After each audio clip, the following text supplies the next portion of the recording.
പഞ്ചാബും ചെന്നൈയുമാണെന്ന് നേർക്കുനേർ വന്നത്. വാശിയേറിയ മത്സരമായിരുന്നു ഇന്നത്തേത്. അപ്പോൾ ഈ ഒരു കളിയെ പറ്റിയാണ് നമ്മൾ ഇന്നത്തെ വീഡിയോയിൽ നോക്കുന്നത്. ഇതുപോലത്തെ IPL ന്യൂസിന് വേണ്ടി ചാനൽ മറക്കാതെ സബ്സ്ക്രൈബ് ചെയ്യൂ. ചെന്നൈ ടീമിന് ഇന്ന് ജീവന്മാരുടെ പോരാട്ടമാണ്. ചെന്നൈ തോറ്റാൽ പുറത്താണ്. അതുകൊണ്ട് വാശിയോടെയാണ് ചെന്നൈ ഇന്ന് കളിച്ചത്. ഫസ്റ്റ് ബാറ്റ് ചെയ്തത് CSK ആയിരുന്നു. അവർക്ക് വേണ്ടി പുതിയ താരങ്ങളാണ് ഇന്നിംഗ്സ് ഓപ്പൺ ചെയ്തത്.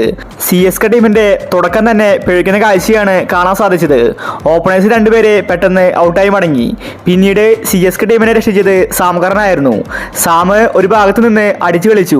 88 റൺസാണ് സാം കറൻ ഒറ്റയ്ക്ക് നിന്ന് അടിച്ചു കൂട്ടിയത്.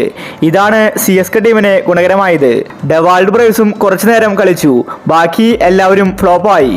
CSK ടീമിലെ അവസാനത്തെ 3 താരങ്ങൾ ഡെക്കിലാണ് പുറത്തായത്. ചെന്നൈക്ക് ഇന്ന് ഈസി ആയിട്ട് 200+ റൺസ് എടുക്കാമായിരുന്നു. എന്നാൽ അവസാനം CSK വിക്കറ്റ് കളഞ്ഞു വിളിച്ചു. ചെന്നൈക്ക് ബോളുകൾ ബാക്കിയുണ്ടായിരുന്നു. എന്നിട്ടും CSK ഓൾ ഔട്ടായി. 190 റൺസാണ് ചെന്നൈ ഇന്ന് എടുത്തിട്ടുണ്ടായിരുന്നത്. പിന്നീട് സെക്കൻഡ് ബാറ്റിങ്ങിന് പഞ്ചാബ് ഇറങ്ങി. പഞ്ചാബിന് ഇന്ന് മികച്ച തുടക്കമാണ് ലഭിച്ചിട്ടുണ്ടായിരുന്നത്. ഓപ്പണേഴ്സ് രണ്ടുപേരും അടിച്ചു കളിച്ചു. പ്രഭു സിമ്രാൻ സിംഗ് 54 റൺസ് എടുത്തു. പിന്നീട് ശ്രേയസ് ആണ് കളത്തിലെത്തിയത്. ശ്രേയസും ഇന്ന് മികച്ച ബാറ്റിംഗ് ആണ് കാഴ്ചവെച്ചത്.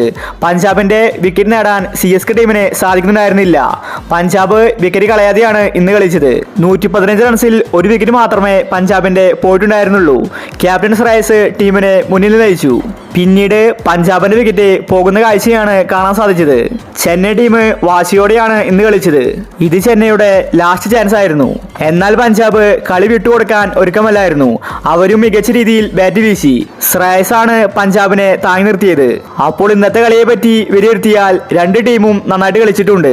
ഇനി അങ്ങോട്ടുള്ള ഓരോ മാച്ചും എല്ലാ ടീമുകൾക്കും നിർണായകമാണ്. അപ്പോൾ ഇന്നത്തെ കളിയെ പറ്റി നിങ്ങളുടെ അഭിപ്രായങ്ങൾ താഴെ കമന്റ് ചെയ്യുക. ഇതുപോലത്തെ IPL ന്യൂസിന് വേണ്ടി ഈ ചാനൽ മറക്കാതെ സബ്സ്ക്രൈബ് ചെയ്യൂ.